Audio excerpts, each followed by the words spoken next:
Hi, everyone. I'm Sarah Seibert, the Managing Editor at GovCIO Media and Research. And joining me today is Tommy Gardner, the CTO at HP Federal. So thanks so much for being here, Tommy. Good to see you again, Sarah. Yeah, so we are going to chat through adversarial AI. So how are you seeing threat actors, or not seeing, but hearing about threat actors exploiting AI systems in real-world environments? It's a fascinating area and one that people aren't thinking about. And that's what makes it interesting, is you've got your relative, easygoing, everyday cybersecurity hacks. And the hacking community has been doing this for 30 years. And I go to Black Hat and DEF CON every year, which are hacking conferences. And every year there's new techniques and things that they're doing and innovative ideas of how to get your intellectual property and your money out of your hands into a hacker's hands. AI is different, and the attacks are different, and the mitigations are different. And so that's why it's interesting to study it. It's fairly new. And I teach a course at Catholic University on Monday nights to grad students on how their systems are going to get attacked. And what we use as a textbook is a book by a Greek academician, John Siratopoulos, who's written a really excellent primer with code inserted so you can run your own adversarial AI attacks in a virtual machine that you create on your own computer. And so it's hands-on learning. And so it allows you to tweak things. I wonder how this works. Yeah. And then it's like building a Lego set, you know? Right. Well, I don't want it there. I want to put it over here. Right. And the truth is there's three basic things that they focus on in the book that a hacker's going to do. They're not going to ransomware you and hold your data and encrypt it all and give it back if you give them a ransom. That's not what AI is. If you think about AI in general, AI is about making decisions and specifically about making fast decisions. And so you want to make better decisions faster.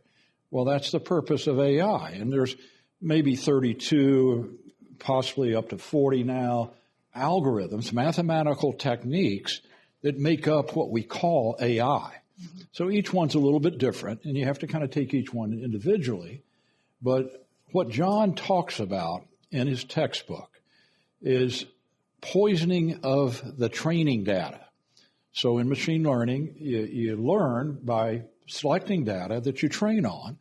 And if you can modify the training data, you'll get bad data equals bad decisions. Right. And it's the old GIGO, garbage in, garbage out. So the trick they're doing today that just goes right over people's head is they don't want to make all your decisions bad, because the minute you realize, well, this is a piece of junk, I hadn't done a right thing yet, you throw it out and you get a new algorithm.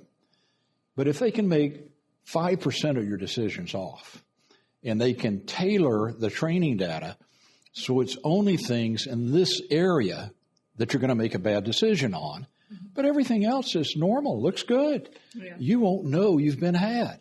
Right. And that's the tricky part.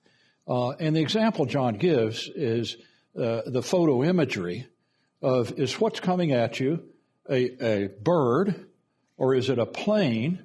And I always add, because of my age, is it Superman, a bird, a plane, or Superman? Well, it's not Superman. You can get that one out. But if you see a plane or maybe a cruise missile, but you identify it in your algorithm, it's been tainted from the bad training data as a bird, the cruise missile hits the ship, and you're toast, and you thought, well, how did that bird cause all that damage? Right.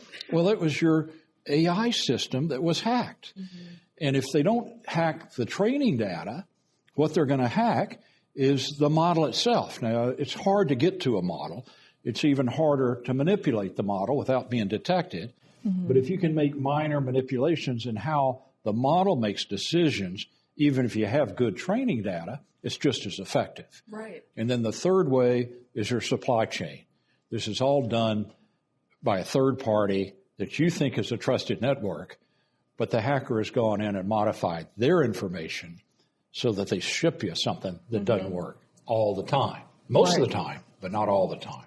Right. Yeah, that makes sense. And you bring up 3 great points there. So taking those into account, how would you recommend federal agencies and organizations take steps to combat these threats, especially when you talk about sometimes you don't even know that it's there. You don't know. And detection is the key.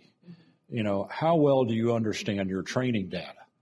And if you're happy with it and, you've validated, the pedigree of where it came from and who you got it from, that gives you some confidence. But can you take all this data and hash it such that 6 months from now, you can hash it again?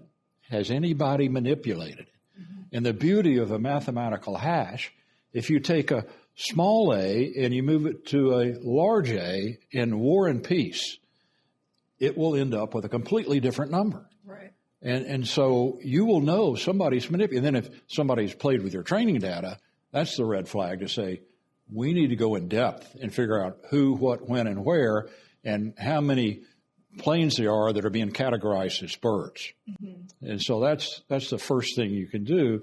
Another mitigation we just talked about not long ago is zero trust. Right. Is you understand not only the identity of who has your data, the software that's manipulating your data or analyzing it or making it into training data, but the hardware, just as important, that you've secured that hardware root of trust, mm-hmm. and you know where it came from and how it works. And as anybody trying to swap out hardware in your system, that should be easily detected. Right. And so it's that detectability that John Seropoulos focuses in the latter half of the book. Mm-hmm. You've got to live zero trust. You've got to understand and spend time and money in relationship with your supply chain. Mm-hmm. And you've got to inspect your data. AI is just math. Yeah. Math is not corrupt. It's not biased. It's just math. Yeah. The problem is the data can be corrupted. Right. It can be collected with a bias. It can be used as a bias.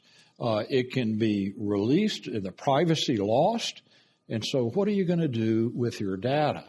And if the agency knows their data and trusts their data and then reviews almost in a constant or agentic manner that the data is not changing on a routine basis or only with specific permission by people authorized to change, then they'll be pretty assured that they are getting good results from the AI systems they have.